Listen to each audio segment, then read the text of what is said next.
Payroll in Tally. టాలీలో employees సంబంధించిన pay రికార్డ్స్ని ఎలా మెయింటైన్ చేయాలి అనే దానికి, అంటే సాలరీస్కి సంబంధించిన రకరకాల రికార్డ్స్ని ఎలా మెయింటైన్ చేయాలి,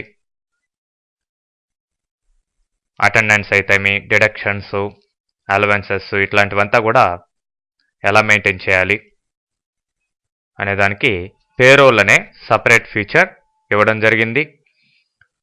సో మరి టాలీలోకి మనం ఎంటర్ అయినట్లయితే ఇక్కడ ఫీచర్స్లోకి వెళ్ళి మీరు అకౌంటింగ్ ఫీచర్స్, అందులో మెయింటైన్ పేరోల్ అనే ఆప్షన్ ఉంది. దీన్ని ఎస్ ఇవ్వండి. అలానే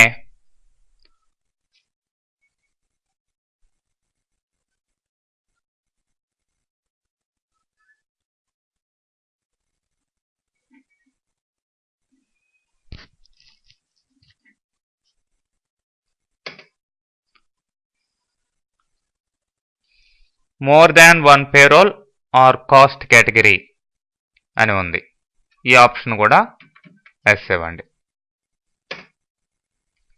ఓకే, సో ఇవి ఇచ్చేసిన తర్వాత దీన్ని యాక్సెప్ట్ చేసి మీరు గేట్వే ఆఫ్ టాలీలోకి వచ్చినట్లయితే ఇక్కడ చూడండి, పేరోల్కి సంబంధించిన పేరోల్ ఇన్ఫో, పేరోల్ వోచర్స్ ఇట్లా ఎక్స్ట్రాగా రావడం జరిగింది మాస్టర్స్లో, అదేవిధంగా ట్రాన్సాక్షన్స్లో. ఇప్పుడు F12 కాన్ఫిగరేషన్లోకి వెళ్ళి పేరోల్ కాన్ఫిగరేషన్లోకి ఎంటర్ అయినట్లయితే మనకి ఈ డీటెయిల్స్ అన్నీ కూడా ఉంటాయి. Show statutory details yes, and show passport and visa details yes, అట్లనే షో కాంట్రాక్ట్ డీటెయిల్స్ ఎస్, ఇవన్నీ కూడా ఇచ్చి బయటకు వచ్చేస్తాయండి. సో మరి ఇప్పుడు పేరోల్ ఇన్ఫో దీన్ని తీసుకున్నట్లయితే మనకి పేరోల్ ఇన్ఫోకు సంబంధించిన మెను ఆ స్క్రీన్ రావడం జరుగుతుంది. ఇప్పుడు ఇక్కడ రకరకాల ఆప్షన్స్ ఉన్నాయి.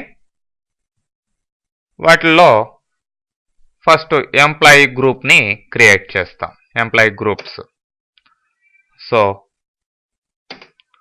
ఇప్పుడు కేటగిరీ అడుగుతుంది. మీరు అకౌంట్స్ ఇన్ఫోలో కాస్ట్ కేటగిరీస్ కూడా క్రియేట్ చేసి ఆయా కేటగిరీ కింద ఈ యొక్క ఎంప్లాయీ గ్రూప్ను కూడా క్రియేట్ చేసుకోవచ్చు. నేను ప్రైమరీ కాస్ట్ కేటగిరీ కింద ఇచ్చేస్తున్నాను.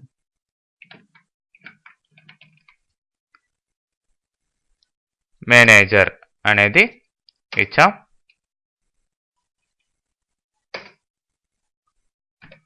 అట్లనే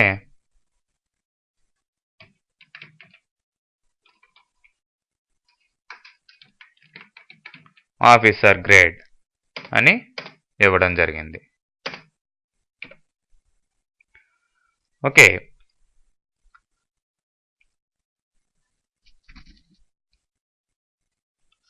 ఇప్పుడు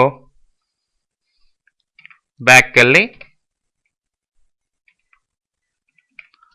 ఎంప్లాయీని క్రియేట్ చేయండి. ఫస్ట్ కేటగిరీ అడుగుతుంది, తర్వాత name of the employee,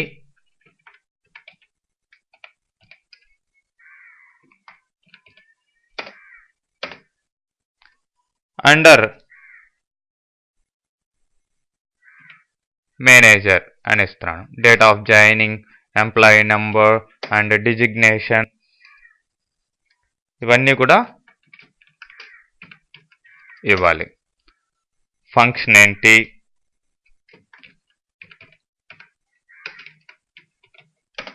location,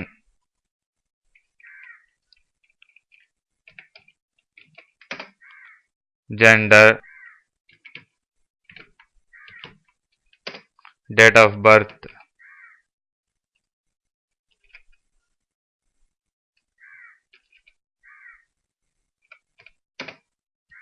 blood group,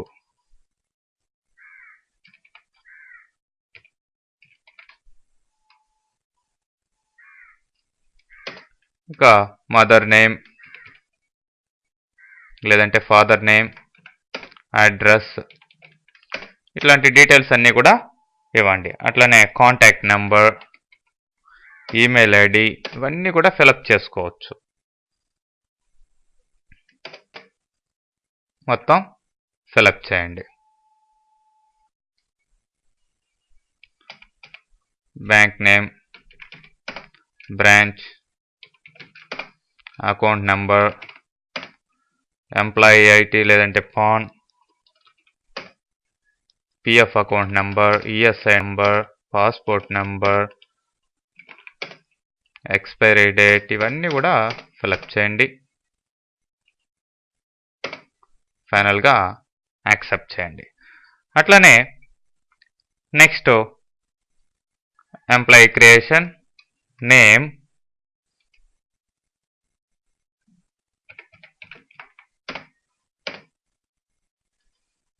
ఈసారి ఆఫీసర్స్ గ్రేడ్ కింద దాన్ని క్రియేట్ చేస్తున్నాను. ఇక్కడ కూడా ఎంప్లాయీ నెంబర్, డిజిగ్నేషన్,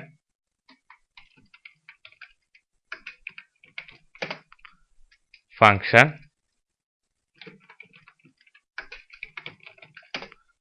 ఇవన్నీ కూడా ఫిలప్ చేసుకోండి యాజ్ యూజువల్.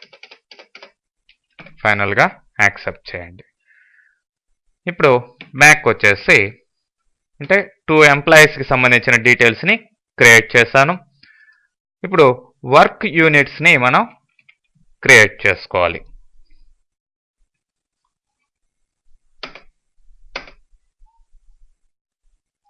సో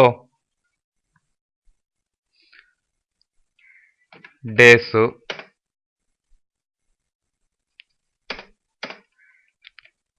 ఇంకా కావాలంటే మంత్స్, లేదంటే సింపుల్ కాంపౌండ్ కింద అయితే డేస్ ఆఫ్, లేదంటే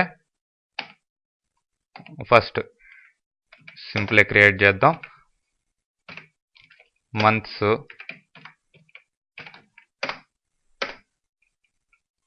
ఇట్లా ఇచ్చి ఇప్పుడు కాంపౌండ్లోకి వెళ్ళండి. సో మంత్స్ ఆఫ్ 30 days, ఇట్లా కాంపౌండ్ కూడా మీరు క్రియేట్ చేసుకోవచ్చు.